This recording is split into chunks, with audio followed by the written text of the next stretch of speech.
Hi, Misha here, and for May the 4th, I had to do some kind of Star Wars video, and this is one I thought would be fun for a while anyway.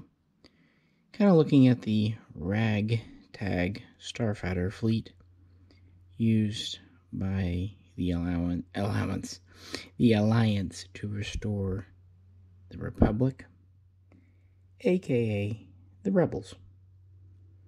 So pretty much those things used a few years before and a few years after the battle at Yavin, which is the pivoting point we use the timeline.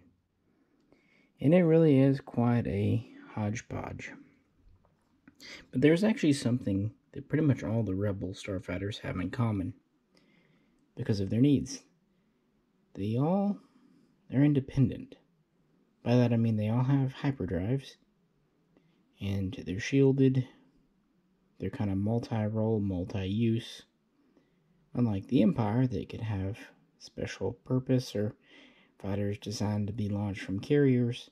These had to be able to take off from bases, do their own thing, get in and get out on their own initiative.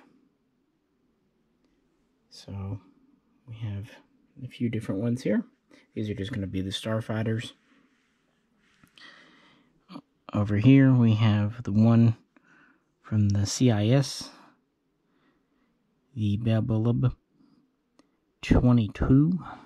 It was kind of the heaviest starfighter in the Confederacy, the Separatists. A lot of Separatist material ended up with the Rebels. Likewise, more than a few Republic ships did. We have the Z95 Headhunter and the ARC 170, both from Incom. And we have a couple of versions here of the Y-Wing. These were made by Conseil, and we have the Btl, the earlier version, and then we have the Btl A4, the later version that we saw in New Hope. And those are kind of the old Clone War eras. Then we come up here, and we have two more from Incom, the famous T65b X-Wing. And then we have the Ut-60d U-Wing. Rather different roles, although you can definitely see the family resemblance. And we come to a couple of versions of the A-Wing. And then we end with the B-Wing or the Blade Wing. Possibly the most advanced, if also troublesome, fighter used by the Rebels. And the one we see at the Battle of Endor. So yeah, we'll just talk about each a little bit, have some fun, and hang out talking about little ships. How's that sound? Let's start with the Balabab 22. And this was designed specifically for the Separatists as a heavy starfighter and was their primary, almost only manned fighter. Otherwise, of course, they used their droids. Of course, General Grievous, this was Diaz that was most famous, but, same design. Anyway, this was designed to be a very tough, very sturdy craft. It had hull armor, shielding. It had two triple-barrel rapid-fire laser cannon. It did have a hyperdrive, although by default it was a Class 6, so not terribly fast, but it could at least get somewhere. But like this one here, it could be upgraded to a Class 2. And yeah, it was just generally respected for its overall good speed. It could get up to at least 1100 kph in an atmosphere. Had good range. Had enough supplies for a week. Which, yeah, would be very important to the rebellion. And, of course, after the Clone Wars, this craft would be still around. I mean, they didn't disappear. In fact, the Empire even kind of co-opted some for the Outer Rim, and the Rebellion acquired quite a few, and they were usually handed to their better pilots. It's kind of their preeminent starfighter early on. So this was kind of the predecessor to the X-Wing, I guess you could say, in the Rebel fleet, because, well, it's what was available, and it was of good quality for what it was. But of course, its ordnance was still relatively light, its hyperdrive relatively slow, and I'm sure spare parts became harder and harder to get as time would go on. Nevertheless, I think it's important to remember that the Rebellion, in some instances, really did grow out of the separatist movement. So I figured having one of the ships to kind of represent would be good. It's kind of a neat design, I'll give it that. But now let's look at the Republic. The Z95 Headhunter, designed by Incom. Actually, it was a joint venture between Sub-Pro and Incom before the Clone Wars, really even probably before the invasion of Naboo, making this one of the oldest. But what made it kind of useful, it was very upgradable and pretty forward-thinking. For example, originally this didn't have a hyperdrive, but it was pretty easy to retrofit a modification that became quite common. But since it did not have an astromech droid, they had to program the jumps into the computer so it could only store a couple at a time. But still, a couple is better than none. It was very versatile. It did have shielding, had 2 laser cannons, and it had missile racks under the wings. Typically it carried about 6 concussion missiles, although it could be fitted to carry other things. And it had a pretty good sensor package in the nose here. Had a total of 4 engines for redundancy, and was reasonably fast. Get up to about 1150 kph in atmosphere. It was designed for the Republic as a kind of a security fighter, but also any other customers. And then during the Clone Wars, they would make a version for the clones. So these were mass-produced during the Clone War by Incom. And since they had been in production for so long, even if Incom stopped making them after the Clone Wars, they were easy to find, and spare parts were easy to find. So the Rebellion pretty much used these from the beginning to the end. And obviously it has a heritage with the X-Wing. And this is not really a new design. In fact, the Z95 was first mentioned in 1979, but it was just in a comic. Still, it's been part of the Star Wars universe for a good long while. It was in Timothy Zahn's Heir to the Empire books in 1991. So it's not a Johnny-come-lately. It's been in a lot of games too, like X-Wing versus TIE Fighter, and in newer games. So it's almost as iconic today as the X-Wing, and it's a neat little design. Yeah, it served through the Clone Wars and did really well because it could operate independently with the hyperdrive upgrade, or it was still small enough it could fit on board cruisers or carriers and go into combat that way. So this was kind of a medium starfighter. Incom's next design, not so medium. This is Incom's ARC 170, ARC 170. It's said to stand for Aggressive Reconnaissance, which doesn't make a lot of sense, but there it is. This is a heavy starfighter, though, long range. And it actually has a crew of 3. We have a tail gunner in the back, who operates 2 light, rapid-firing laser cannon. And we have a pilot and co-pilot in the front, Both can fly the craft, take off from each other, and both can fire the two main guns, which are these pretty heavy-duty laser cannons designed to punch through the shielding of a capital ship. We also have these 4 S-foils that can fold in for landing.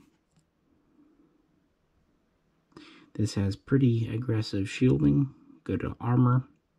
It also carried 6 proton torpedoes as standard, although it could be fitted with up to 10 concussion missiles if it was needed for more of an anti-fighter role. It had a very good sensor package in the nose, even a jamming system, which is good because it was pretty slow in an atmosphere, about 1,000 kph. But it had a good hyperdrive for this day and time, the Clone Wars, about class 1.5. And it had enough provisions on board for the 3 crew for up to a week. It also had an astromech, so it was better at calculating jumps, could store more, go more places. And, of course, the astromech could make repairs or do anything else if needed to. Very neat design. Also, its a targeting computer for the proton torpedoes was an early version of what would later be used on the X-Wing. Now, this was another joint project with Subpro, but Incom and Subpro would really split ways before this went into production. It was just about ready when the Clone Wars kicked off in 22 BBY. Meaning it took a year or so to come around, but by around 20 BBY it was in full production and use.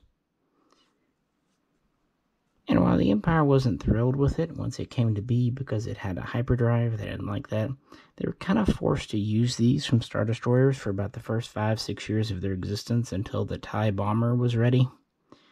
And then the Empire would retire these. And of course, not surprisingly, many would fall into the hands of the Rebellion. And they would often strip them down, modify them for their own use, try to get more speed out of them. Plus, they really didn't need 3 people on board. That was a bit much.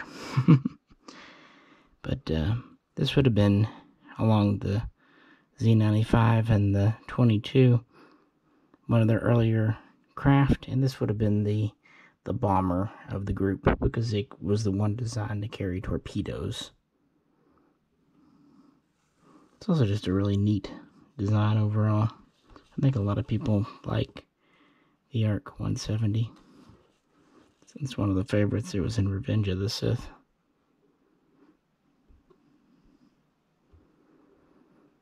And we're still not done recycling Clone War era craft yet.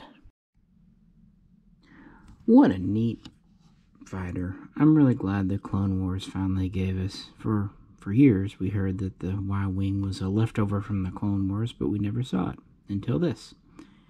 This is the Corsair Btl B, essentially the first Y-Wing from the Clone Wars.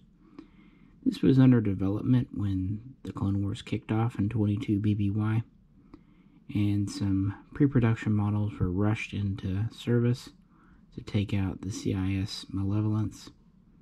And from there they earned quite a good reputation as a assault starfighter or light bomber. And this kind of set out to fill a role that the Republic really didn't have at the beginning.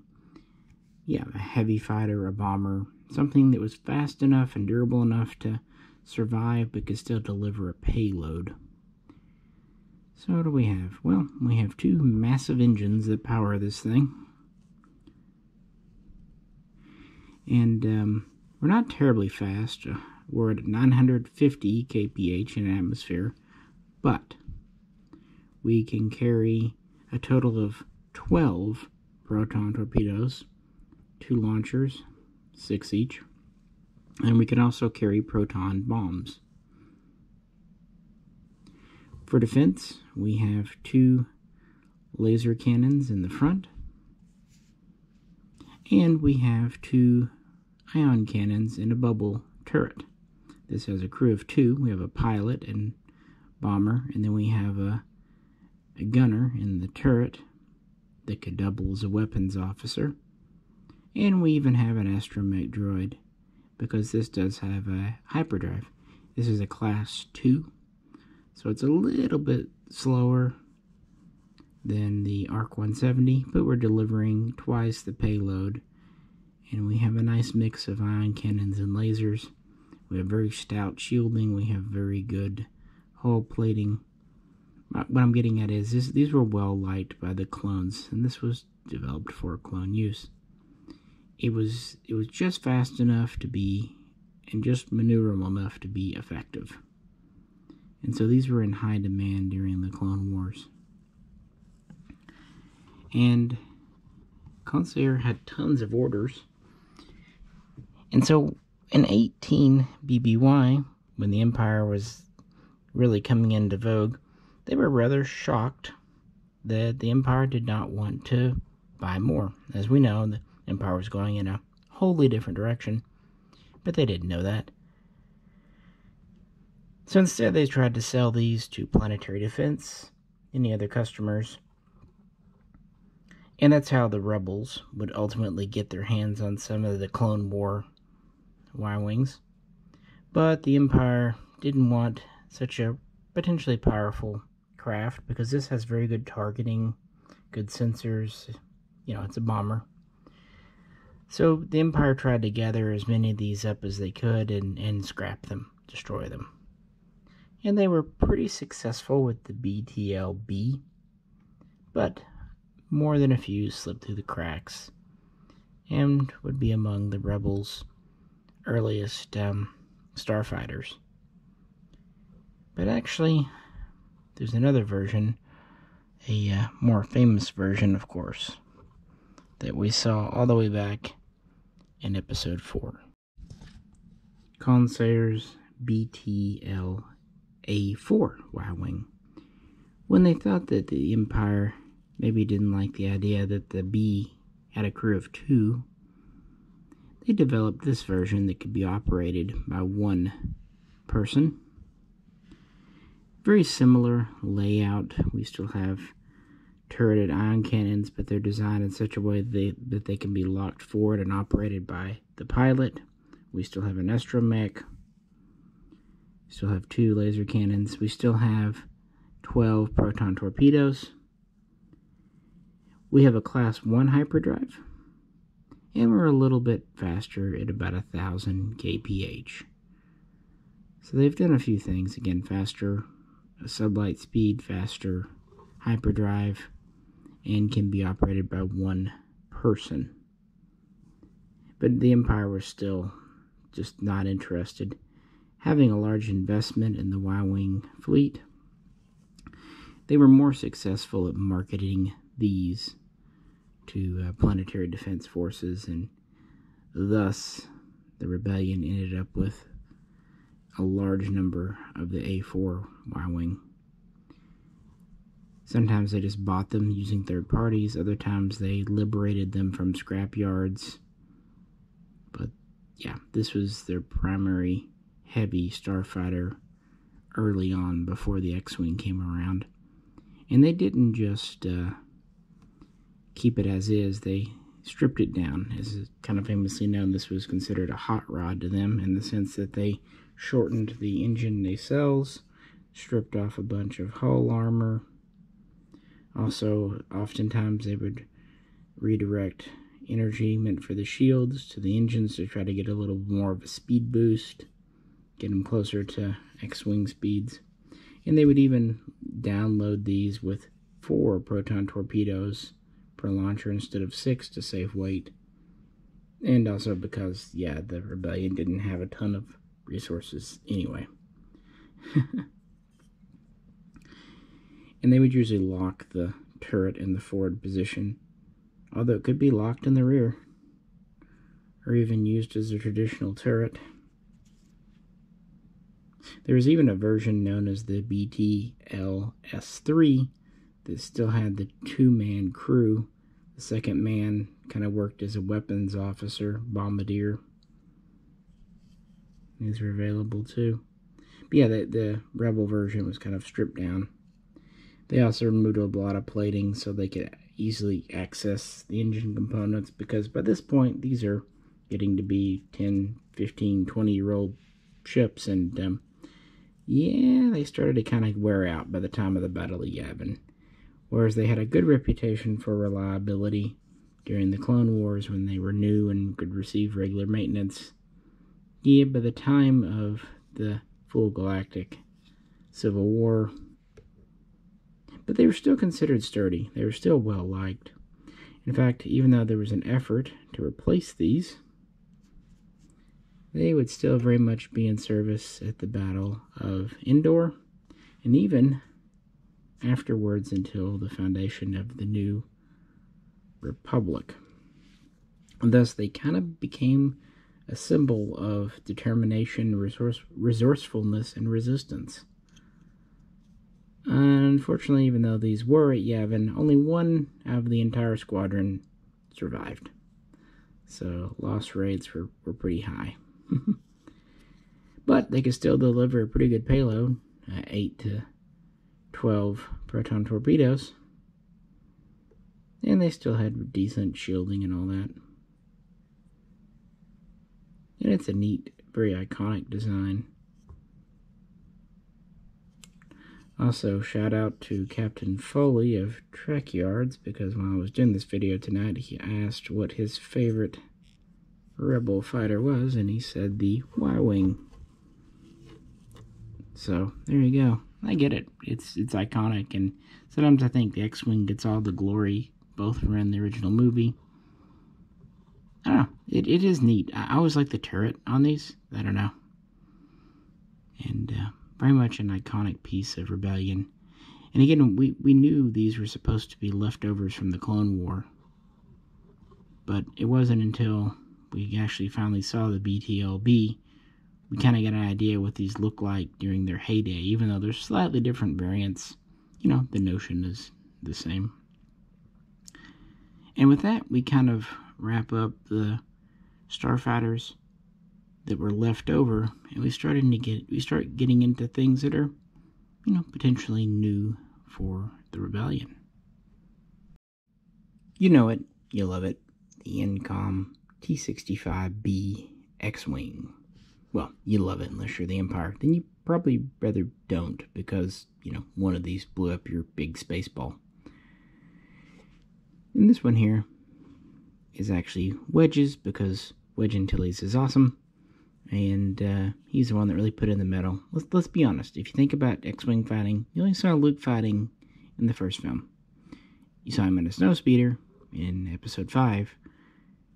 He didn't dogfight at all in Episode 6. But Wedge, he was there every single time, doing his thing, before and after Luke. So, go Wedge.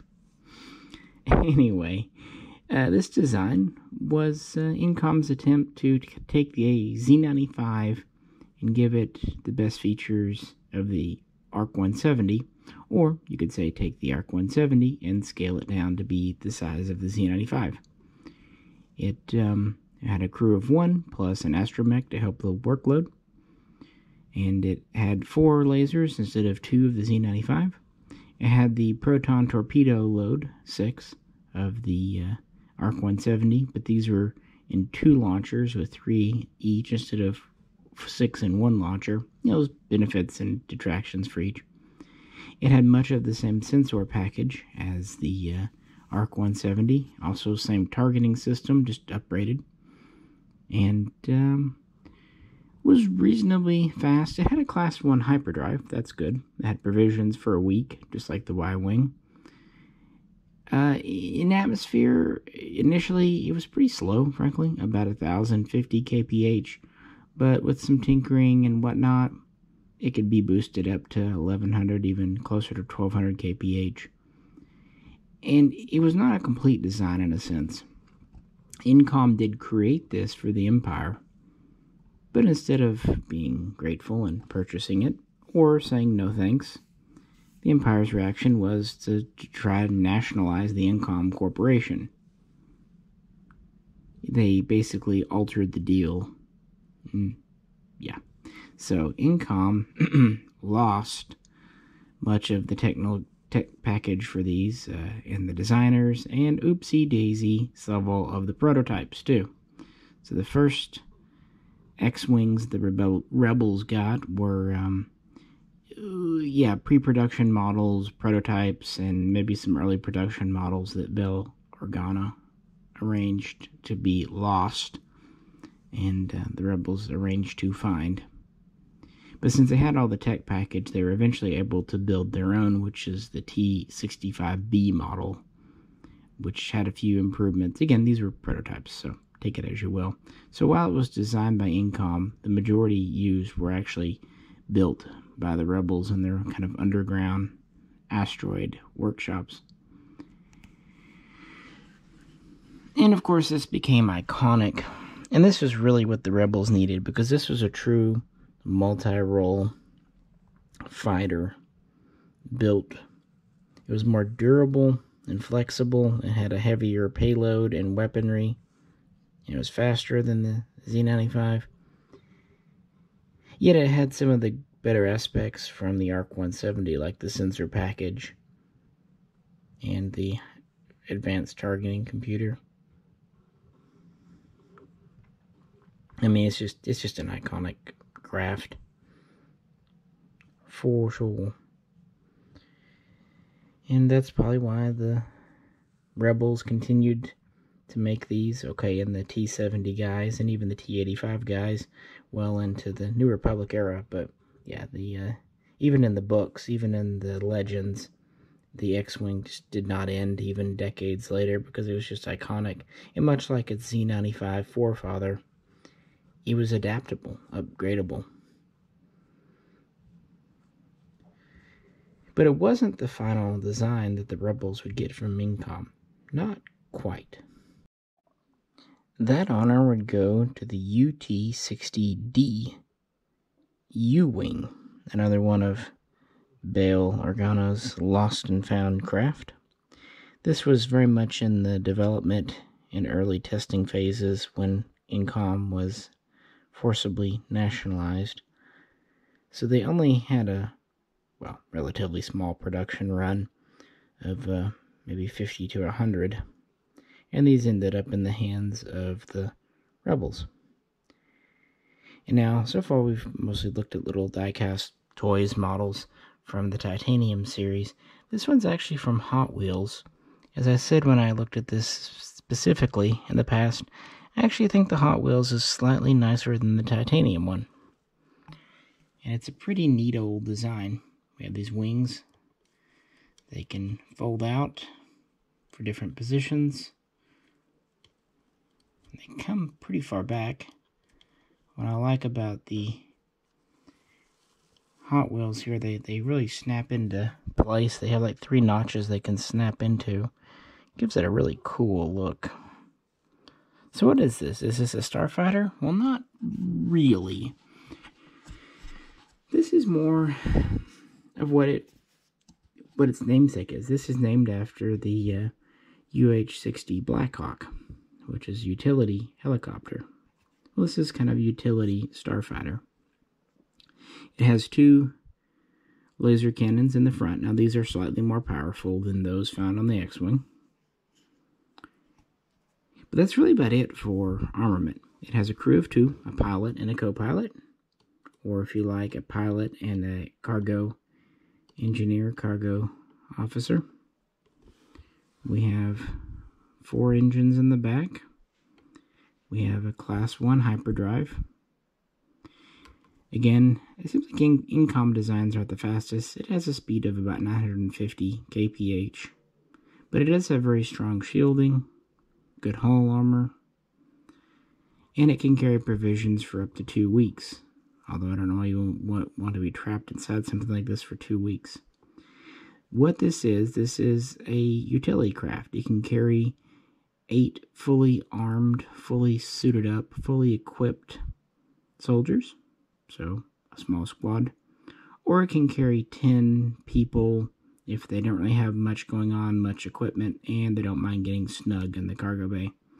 You can also have a couple of door guns mounted out, being armed by them, being manned by them, I should say. So again, it's kind of taking inspiration from the UH-60 Black Hawk, or even that inspiration, yeah.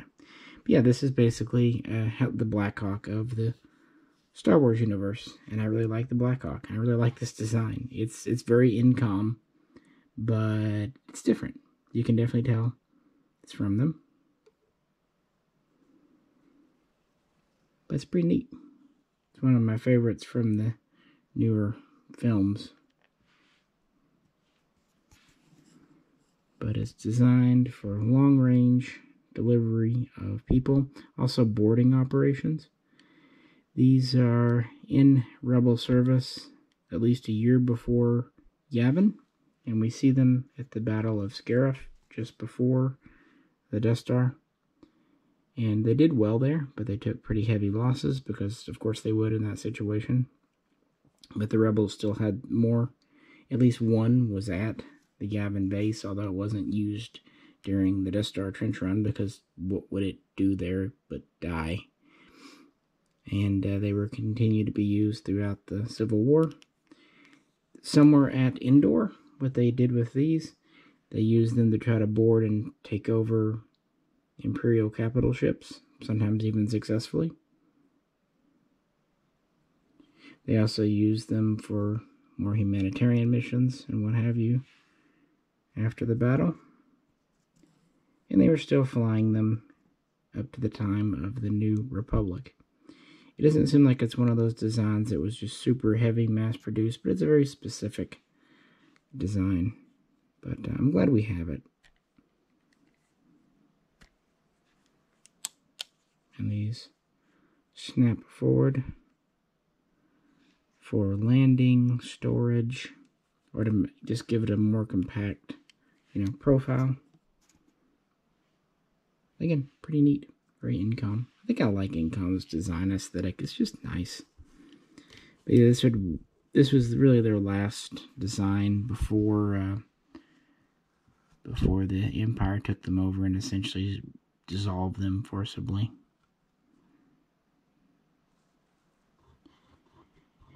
And now we get into kind of the later starships that the Rebels really built themselves.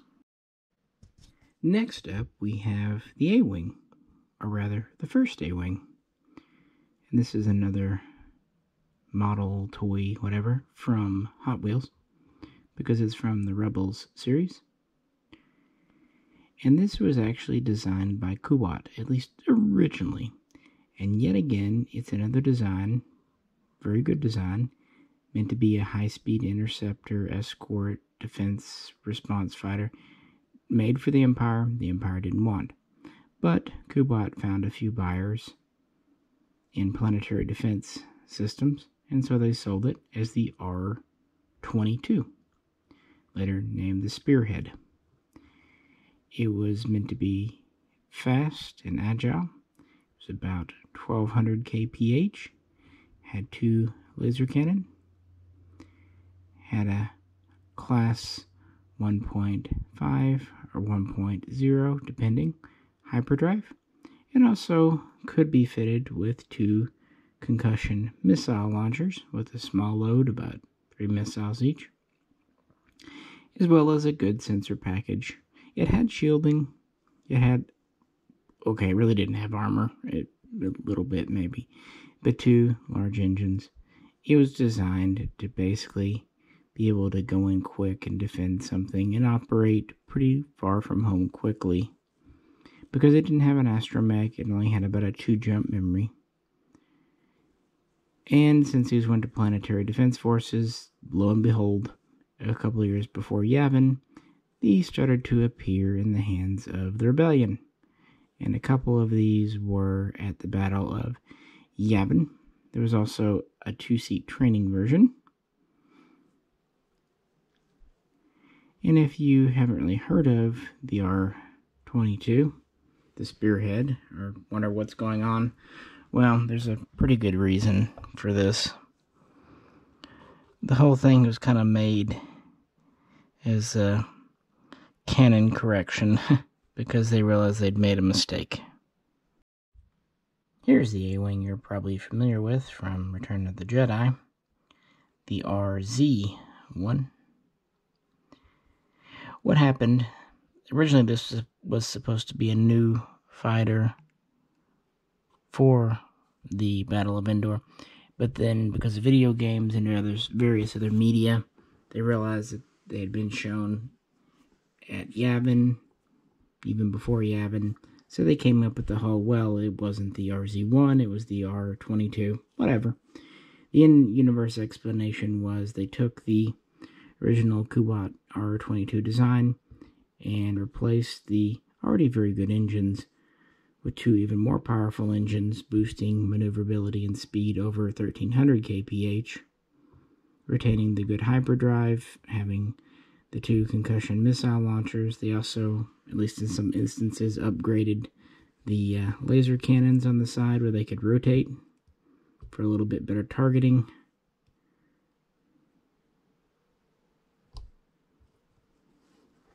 They also, in some cases, installed a sensor jammer as well as long-range sensors, so these could kind of fly in as a reconnaissance craft and get information and get out.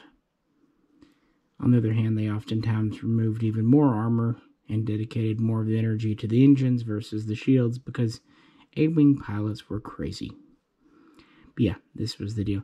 Now, the RZ-1s were pretty much made in-house by the Rebels. They used off-the-shelf parts like the engines that they had on stock. They used whatever materials they had to put them together in the cockpit. It's like kind of comically known that they use wood paneling sometimes because, well, it was the 80s. I mean, space. But it was one kind of put together for the Rebels using whatever they had on hand, with the engines kind of being, it was basically engines with a little bit of a fighter wrapped around them.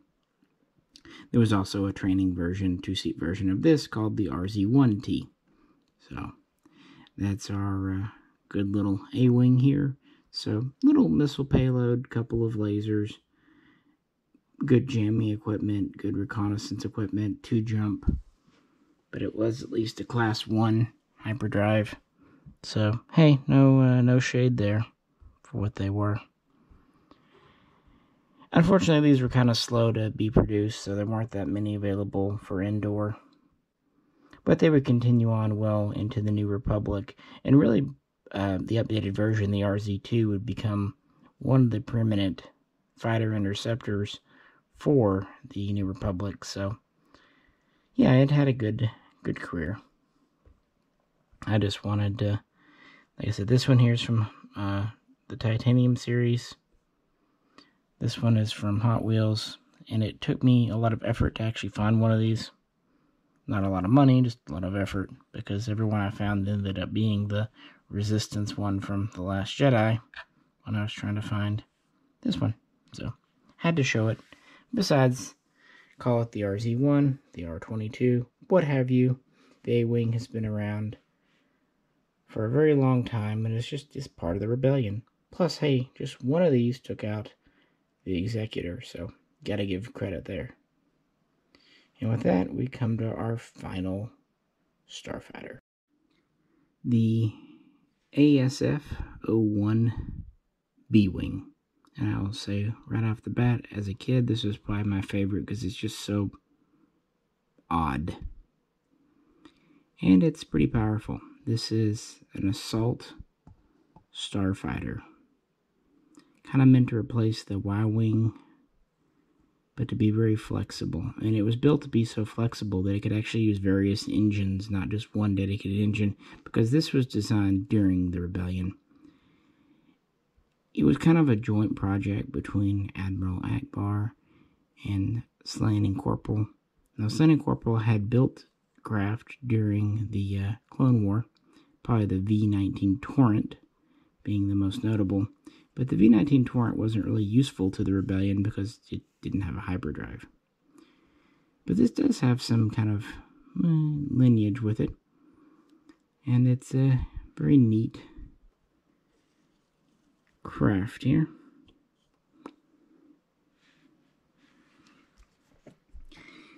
Has a rotating cockpit. Hope I have that pointing in the right direction. And it was meant where the body could swing around it. And like the X-Wing, we have S-foils here.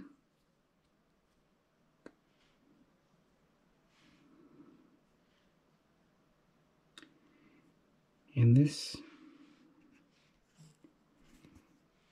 is it's a big craft, although it's very thin. It's not the fastest. We're only about 1,000 to 1,100, depending on the engine. But it has a very powerful shield, very potent sensors. In fact, some of the equipment on this was meant for small capital ships. We have a total of 4 weapons emplacements. We have down here at the bottom, the 2 on the wingtips, and then we have 1 at the cockpit. These could be customized. They could have lasers, heavy lasers, ion cannons, even a dual rapid-fire blaster. In a lot of the old video games, you had 3 ion cannons and 3 lasers. But in other media, they had different setups, so we'll just call it modular. It also had 2 weapons bays. It could carry a total of 12 proton torpedoes or 8 heavy proton torpedoes or other heavy ordnance. So it had a pretty good wallop plus the weapons. It has slightly slower hyperdrive, a class 2. And again, since there wasn't an astromech, it only had a 2 jump memory, but this was designed to be a long-range escort, assault fighter, to come in and attack a Star Destroyer, what have you. And this was designed after Yavin because the Empire was starting to employ quite a few anti-fighter ships, small ships and things for defense. So this was hoped to go up against them. And this was hoped to be a replacement for the Y-Wing, but because of cost and availability of parts, and maybe above all just a ridiculously high maintenance schedule, these were pretty maintenance intensive. I think you can also see the Mon Cal curvy influence on it. It definitely seems like a Mon Cal design to me. So when it worked well. Again, very powerful shielding, very powerful sensors, targeting systems. But difficult for Rebellion to build a ship more or less from scratch. So only a few were available for indoor. Only a few prototypes were available at Hoth, but really the first time these were major combat we saw on screen was indoor. And even afterwards, they were never produced in giant numbers. Although they made a good number of them, but yeah. And I like this little model from the titanium. This whole thing's metal, and as you saw, the wings and the cockpit move. I don't know, just kind of neat, I think. And there's a few different stories about the B-Wing. You know, the newer media has things like the Blade Wing and them being made before Yavin. That's fine. But I guess I'm maybe a little old school. I really like the design, though. It's just weird. Weird is good. Conventional can be very boring. And like I said, as a kid, it was my favorite. As an adult, I don't know. With the ARC 170, I really do like those. And the Y-Wing is neat, especially the new Btl B. I would say those 3 are probably my favorite. It's not that I don't like the X-Wing. I think it's just maybe a little bit overexposure. Just seen it too much. I like a little bit of the secondary designs. I'm the same way with Star Trek stuff too. Enterprise is neat, but there's a lot of secondary ships that I tend to like more. I don't know, just how I am. Anyway, let's kind of get them all back together and wrap things up. How about that? Appreciate you hanging out with me, though. Well, I hope you enjoyed kind of hanging out for a bit on this May 4th. Just talking about the little ships they were able to get together. And of course, the Rebels had capital ships, but not near as many and never enough, they really did rely very heavily on their starfighters. Even though they were definitely a hodgepodge, and each of them was made to fill all kinds of roles, even if maybe it wasn't intended for that in the beginning. You know, needs must and all that. Of course, after things like the B-Wing, the New Republic would form, and you start to see more of a professional, organized setup, getting into newer things like the T65b X-Wing.